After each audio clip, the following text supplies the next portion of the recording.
So I am delighted to be interviewing again Professor Mike Hardy. He's a founding and executive director of the Center for Trust, Peace, and Social Relations at Coventry University in the UK. I'm going to ask you to tell us a little bit about the awards you've gotten for people to understand the wisdom you bring to our conversation, especially about peace. So you may be overstating it, Maureen, but thank you for that. The British system is, some argue, very archaic and quite bound in tradition. But we do have an honours system in which achievements are recognised. Many of us who receive honours, which is brilliant, and it's great for the family, great for our co-workers and so forth. So I'm now an OBE, an officer of the British Empire. I've fought all my career, all my academic career and my political and social career, fighting the concept of imperialism. And yet I'm an officer of the British Empire. So what is an officer of the British Empire? The royal family introduced historically medals and awards to recognise people. The officer of the British Empire is simply a medal. It's an award. You go to Buckingham Palace, the Queen invests you, and it recognises your contribution to the nation, its relationships and so forth. I think they're really, really powerful. If you have platform and you use it, it extends your platform. And increasingly, of course, these awards are not going to the great and the good, the part of the elites and establishment. They're going to ordinary people who make a significant contribution to good things. There was also a way, of course, of rewarding public servants who didn't get the rewards of huge salaries, health plans and so forth. So it's another way of recognising. It's really about recognition. So, and when we last spoke, the Peace Center had doubled in size and significantly increased in impact. Tell us what's happening with the Peace Center. So it's a really good story, and it's very little to do with me per se. It's got a lot to do with the concept and the idea that we sold to the growing group of people that are involved. So Coventry is UK's city of peace and reconciliation, and that goes back to traumatic experiences during the Second World War, and the way in which Coventry bounced out of that trauma into very positive things. It's the most twin city in the world. It has more fellow partner cities, all driven by a shared trauma in their history or their past. It's Dresden, which was terribly bombed during the war as well. We had a visionary university leader in 2010-11, the Vice Chancellor, as we call her, and her deputy, very clearly saying that this university sits in the heart of this city and doesn't contribute to the iconic state of the city of peace and reconciliation. And of course, what Coventry does is promote good things everywhere by its iconic nature. A few of us at the university at that time were working in related areas. I was really interested in the challenges of multicultural communities and cohesion in local cities that were becoming hugely diverse. Others were looking at peace and conflict in terrible wars going on around the world. And in the business school, they were looking at issues of trust. So one weekend, we put together a concept that said, why don't we bring together scholars from the business and management schools that could help us look at trust, at how it might be built, this notion of coming in, walking in and racing out that was referred to at this conference, at the ILA conference, how long it takes to build trust and how quickly you can lose it. If you're interested in peaceful relations, trust is a huge issue, but actually traditionally it's never been widely discussed in political science and international relations. So we brought some scholars from the business school, we brought peace scholars together, and my work on intercultural dialogue and social psychology.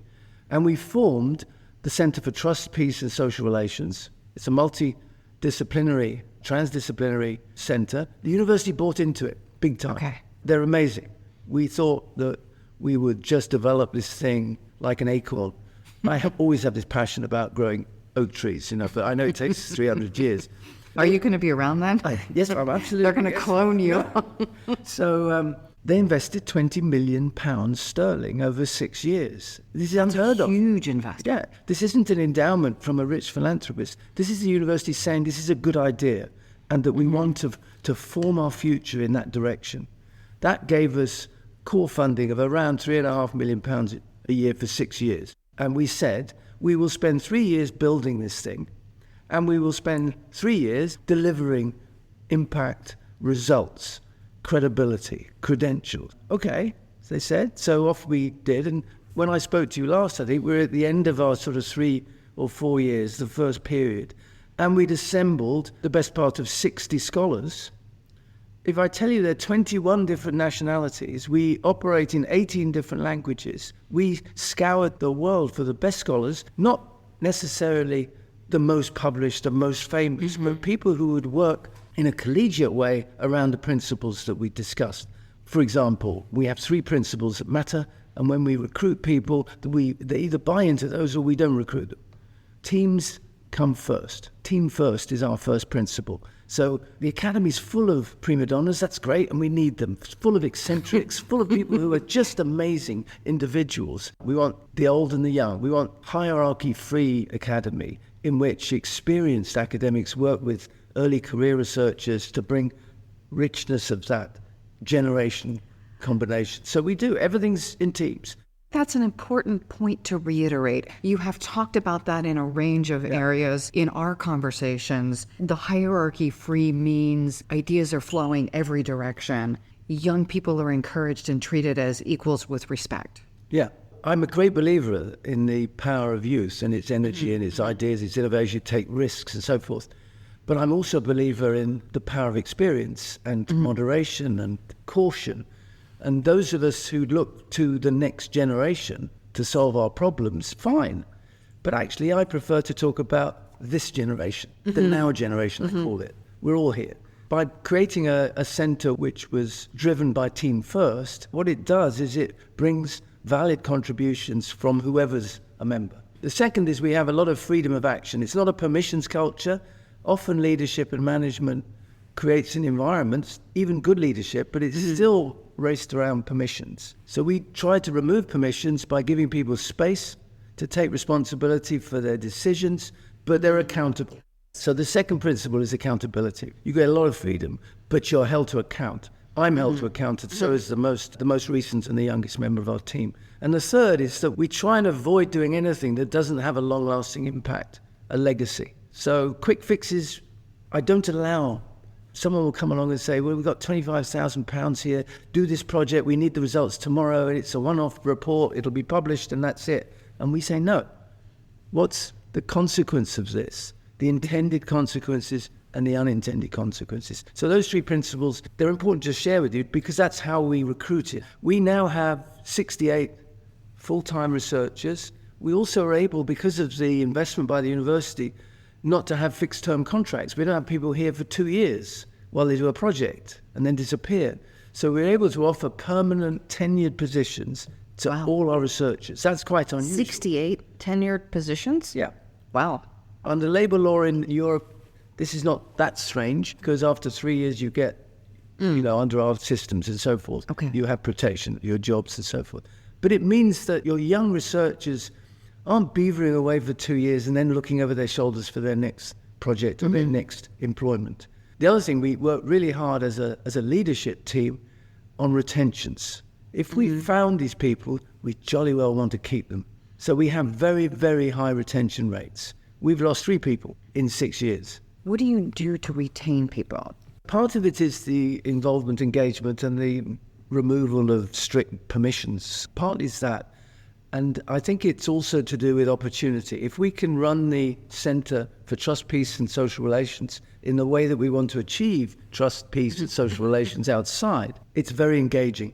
It lets people pursue their passion. So emotional intelligence and passion is huge in this centre, and people have space for that. It's very diverse, so we don't put down people who have radical ideas. We're quite open. And it's difficult. It's very hard. We have conversations in the centre with visiting academics, which in some contexts would be banned because they come from a particular ideological standpoint. But we're quite open and we allow that to happen. Somebody made the comment yesterday that these different ideas aren't contagious. Yeah. They're not going to jump on you and take over your brain. It's the opportunity that the broader information I listen to, it may stretch something in my brain and all connected to something completely unrelated. Yeah. And it's that synthesis and synergy that happens with disparate ideas that does not happen with similar ideas. We're creating our own agenda, and that's attractive. The other thing that's quite attractive to researchers is that we don't have a lot of teaching. We don't have teaching, and in some campus-based programs, it distracts, it crowds out. It's hugely an imposition to some researchers. We teach, but we don't have any campus-based programs. Our teaching is, we have PhDs, of course, which are campus-based. The others are all focused on engaging with mid-career professionals in the field, in their workplace. So we do it online, we bring them for workshops, but we don't have students in the traditional university sense. Yeah, so we're very fortunate in that, because they're necessary because they bring huge revenue. But the university has given us that space to create rigorous, robust research, new ideas. And as you said, when you have free-flowing ideas, it's attractive to young and to experienced researchers. And by golly, we've had some very innovative things that have jumped out, and they've become very, very attractive to funders, which, part of our deal with the university was that, all right, you can subsidize us for the first 6 years, but then we've got to earn our corn. We've got to get out there. I'm delighted. This last year, the 5th year, we exceeded our revenue targets by £1 million. This is a huge amount. If you've got a £3 million investment, I think we earned last year about 3/4 as much again in external funding. And I think that's what's important for listeners. Yeah. Where are we as a global society investing? Because we hear what we hear in the news, and it's often hard to put it into context. Are we safer or less safe? Yeah. Are we democratic or more democratic? Sure. We heard Henry say yesterday, 4.5% of the world's population lives under healthy democracy versus flawed democracy. And it's just not acceptable, is it? I mean, it's just no way to run a world. Look at some of the ideas, let me share, that have come up, and some of the combinations of scholars that are now working effectively. We now have a group of scholars in the centre who look at faith and peaceful relations.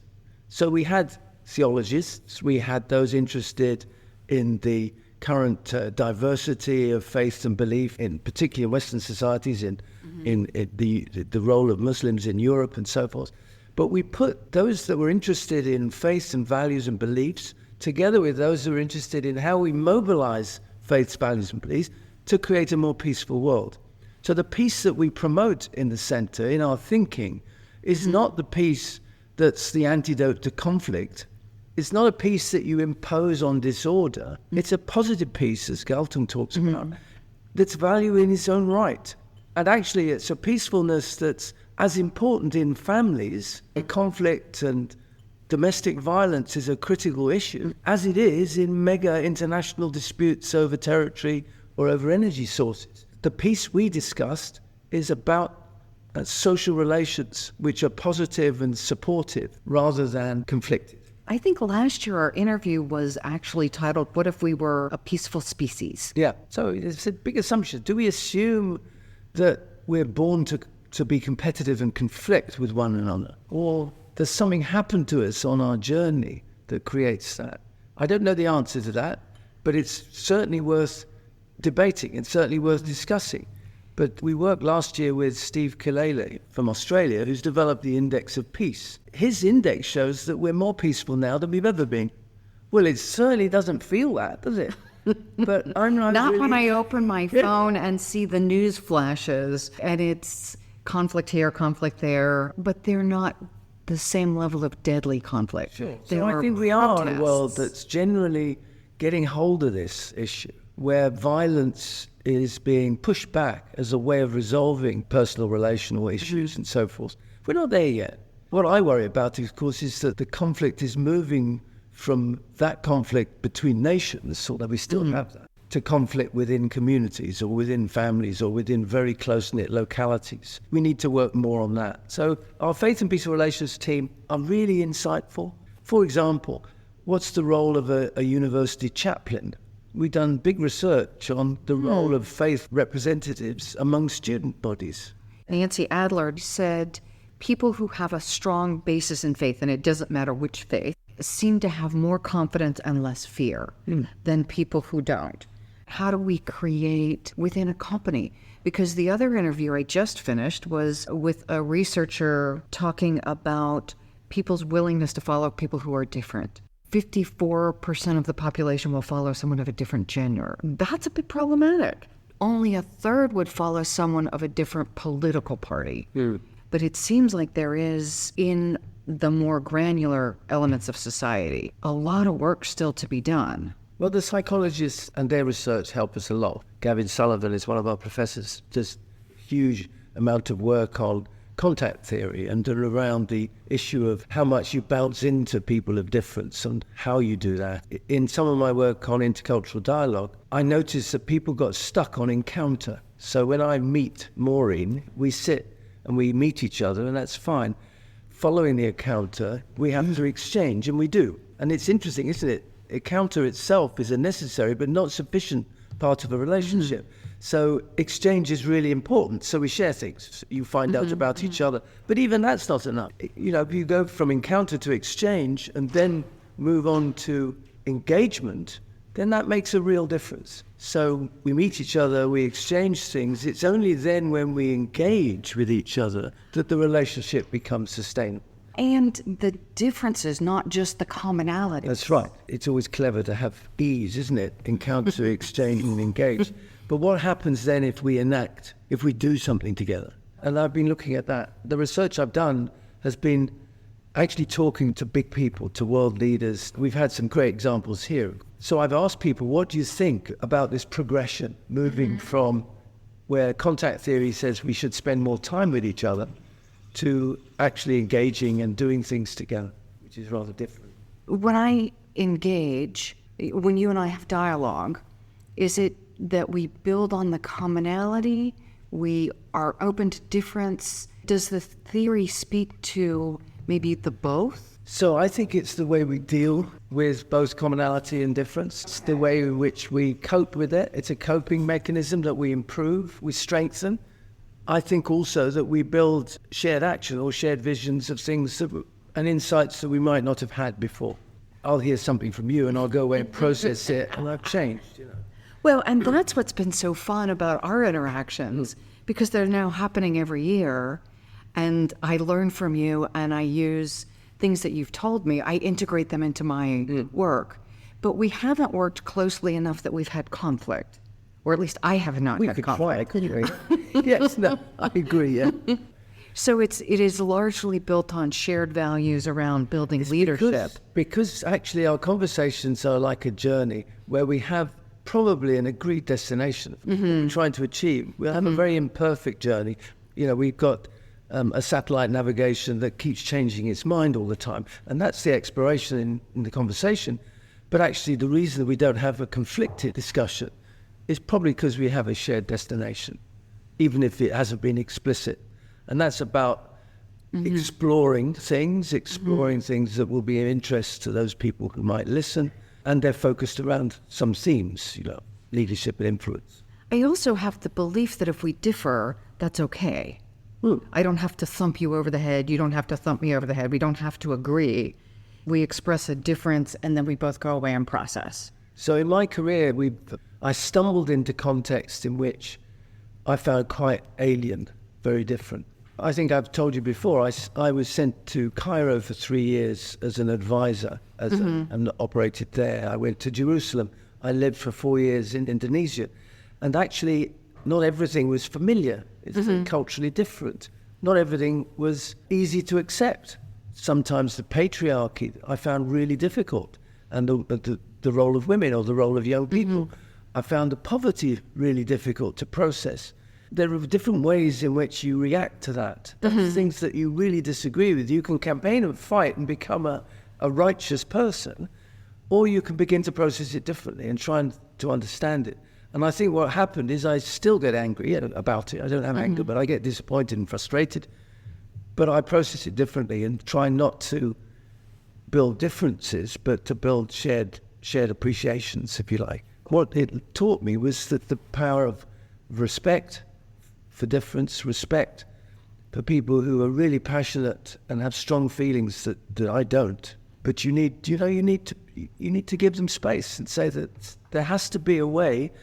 It's the most powerful potential destructive force that we have, our inability to live with difference. Mike, you've talked a little bit about your center and the wish that as we go forward on the planet, that we connect with our sense of being peaceful beings. The center we've created and the team that we've assembled has a future. That's the first point to make. And if you have a future that always says to me, you know, you need a sort of a destination. You might never reach it, but you have a direction of travel. We have a lot of collaborative work within the centre, a lot of flat structures so that people have a voice. And one of the things we've developed around is our clearer understanding of where the future of the scholarship we provide. The centre is a research centre. It's unapologetic about that. That's our job, is to create evidence, to create new ways of thinking, to create better conceptual frameworks that will amplify and help explore some of the challenges we face. We focus in two ways. One, we're trying to look more carefully at recognised global challenges. So peace studies in the past quite often, and rightly, focused heavily on conflict and post-conflict situations, how to build the peace and how to keep the peace, central to the literature and a lot of the research. And as a result, we got much greater and stronger understanding about the best forms of post-conflict scenarios and post-conflict strategies. But you know, if we step up to the global challenges we face, some of them aren't necessarily conflicts between nation states. Some of them aren't the following a battlefield. Some of the global challenges we face are simply because of the nature of processes currently at work. 70 million people on the move who aren't able to stay in their homes. Now, to you and I, that's quite a challenge just thinking about it, because we have, you know, we're probably lucky to have a home and have a home that's quite safe and secure, and we go back to it every night. 70 million people don't. So we have a whole load of people, shed loads of people who are displaced. No immediate plan to go home. And no prospect either sometimes. And sometimes, you know, they have to start building again. And there are wonderful stories that we could share of people who are uprooted and rerouted and make a lot of it. But there are those who don't. So we're looking at what scholarship do we need and what can we sponsor at the centre to help understand the plight of displacement and what that does. What do we need to understand to address it better, to meet the challenge better? What policies should we be promoting to help? I may well have told you this story before. One of the most powerful narratives that I had in my centre from a couple of years ago were the conversations that researchers, led by Heaven Crawley, my professor of international migration, conversations she was having with Syrian and Afghan refugees as they arrived in Greece. Just think this through. You could ask, you know, well, what do you need? What help can we give? You can do all sorts of things. Imagine asking someone getting out of a boat provided by a trafficker, what did you do in the last hour before you left your home in Aleppo? I remember you talking about what's the one item you take with you? Yeah, that's another one. Remember that? So what this was telling the researchers is that these people weren't making permanent movements. They were actually fleeing a situation. If that situation were to change, they could go home. So shouldn't that then look and inform policymakers how better to deal with this global challenge? Don't treat them as threats. Treat them as displaced, treat them as vulnerability, treat them as people that need to have a cuddle, need to have a hug before they go home again. And let's get some of the big issues on the political sort of stratosphere that's creating all this turbulence in people. So where that's taken us, there are any little examples, where that's taken us is to say, our research, we should be looking more at peacefulness than just at peace. Peace is a state of affair. Peacefulness is a feeling, if you like. So yes, the index might say that we're more peaceful now than ever before in the world. And so what do we need to create? What do we need to do? What understanding do we need to share through our scholarship, through our research, to help build a more peaceful place, a more peaceful way of you and I relating when we come into conflict, however you know, if I'm sitting in your seat on the train and I have a reservation and you have a reservation and some computer somewhere has made this problematic, that is not always peacefully resolved. We're not good at that, particularly if you then overlay that with prejudice, with you're a foreigner, you're whatever. And just basic fatigue. Yeah, it sounds airy-fairy, but it really is quite important. I'd like us to understand better the conditions that we need to create in humankind that would lead to more peacefulness and less conflict and less violence. it seems that starts with each individual. Yeah. It also starts with government and policies, and I understand that. I'm not being either delusional. How do I live peacefully with you, with my partner, with my neighbors? I've begun to look more at spiritual scholarship and at humanism and all sorts of things that might shed a bit of light on how to get yourself in a place. I spoke at the Spirit of Humanity Forum held in Reykjavik. I was so touched to be invited. And because I went thinking, well, it's all right, man. You can tell everyone about your centre and how wonderful it is, because I do that all the time. When I got there, David Cadman, who's a wonderful guy, he said, Mike, we don't want you to tell us about your centre. We know about your centre. We can see it online. We don't want you to tell us what you do. We want you to tell us why you do it. That was an education for me. I had to rush off to the hotel room to have a think. Spontaneous Mike is not, I can appear to be. But actually it's a very powerful point that he was making. What is it inside Mr. Mike that leads him to push in the way that we have, to build the sorts of centres, to attract people to come and work? What was the kernel of wisdom that you shared with that group? Well, I told them my life's journey and how I started as quite a self-seeking, ambitious economist. And in my first career as Professor of Economics, I was probably the youngest in my department at Leeds. Something happened along the road in which it exposed me to and challenged me to think more widely than my own little thing. Partly because I was very fortunate and travelled a lot, and I worked and lived in other countries, and I was confronted with alien contexts and difference. And it led me quite quickly to say, of many things that we need to be, one of them is we need to be more comfortable with difference. We need to be more able to cope when difference presents itself, and along with the pace of change. I think one of the greatest aspects of turbulence these days is not change, it's the pace of change. It's how quickly things change. Coming to terms with that, we're very poor, very weak. We don't spend enough time in our schools helping young people become more adaptive and more flexible. We just expect that they're going to be. So I think there is work we can do, and that drives what we do. So when you think more about why you do something, I want to change the world, but I'm also humble enough to know that has to be done in collaboration with many other people. And, you have to create this notion that I often use, that life isn't a series of moments, it's a movement, it's a whole program. Why do I do what I do? Because I can make a tiny little bit of change in an early career researcher, fresh out of PhD, who will come and has an illustrious and wonderful career. And if I can get just a little bit of influence at the beginning to say, hey, be a top-ranked scholar, be a wonderfully interesting and inspiring person, but be very clear about your purpose, about why you're doing it. And that's, so the challenge that I had, I give to everyone else now. That's the best way, of course, because they have cleverer answers than I. Thank you for sharing your passion about this. You and I, as we were walking into this session, had a conversation about your son challenging you. What were you going to do for your New Year's resolution? Well, you asked me, what can we do as individuals? Very little. We're tiny people in this huge, complex place. And it was driven a little by that question about why I do what I do. But my sons, we were joking at one stage. I think we were chasing my grandson around, which is what we normally do. And he said, what's your New Year's resolution? And I don't do resolutions because I just haven't for many years. You can give things up and say that you're pleased with yourself for doing it. But I reflected on it, Maureen, and I thought, this is actually an opportunity for a leader to lead in a city with very small L. And so I decided to give up anger, to give up being angry.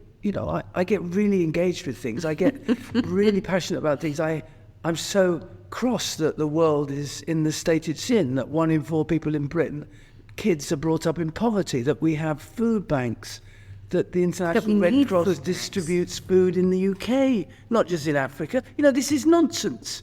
So you could get angry, but actually what I think happens when you're angry is that you damage yourself. Physiologically, we know this. And you're less useful in meeting the challenges. So I decided to give up anger. My staff will be better judges than I if I've been successful. But you won't find me angry. You find me disappointed, frustrated, let down, feeling of huge anxiety, but you won't find an angry Mike now. And I feel better for it. I'm more useful as a result, I think. And that's infectious. But if I get angry, the reaction will be that someone gets angry back. And this just propagates into less rational exchanges. Life is all about social relations between people, isn't it? I don't have to like you. I don't have to agree with you. I don't have to like spending any time with you. Hopefully you do, though. Of course I do. And that's why it's such an absurd thought. But I need to understand you, and I need to respect you. I need to be able to stand in your shoes sometimes, and you need to stand in mine. I often say, I've said to you before, the greatest source of human security is our inability to do what I've just described. The fear of the other will kill us all. I mean, we'll be doomed. It's a powerful emotion. When I was a student, when I was a youngster, my class at school, I remember it very well, when I was a boy, a very young boy. My mother was American. In the post-war years, there was quite a lot of anti-American feeling in Britain. I didn't realize she was American, and you grew up in Britain, though. Yeah, I grew up in Britain. She arrived before I was born and never went home. We were British and English and so forth. But at school, I used to be teased terribly and bullied for having peanut butter sandwiches and having things, a banana in the 50s, in America, that was fine. So, in a sense, even though I came from a very safe and common stock, my classrooms at school were not diverse. There was only one language. There was only one set of things, Imagine now, when your students arrive on campus, we have 100 different nationalities at Coventry University, with 80 or so different languages being used in the coffee shops. It's just a different place, isn't it? I grew up in D.C. largely, and it is interesting because it's really delightful to hear another language. Yeah. But occasionally it's a little jolting, like... It is. Just, I wish I could understand. And when I went to Indonesia, I lived there for 4 years, and I was very, very distinctive. I have white hair. I'm a white guy. What was different from home is that elderly people are hugely respected. The space you give and the respect you get is part of the culture. It's quite endearing. So you're going to move to Indonesia next? As you age? But, I was always an expatriate, never a migrant.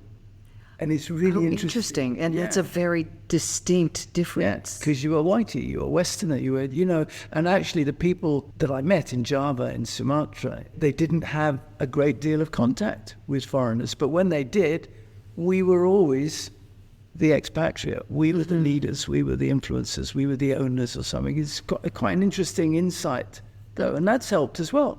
Well, and you were also going home. Yes.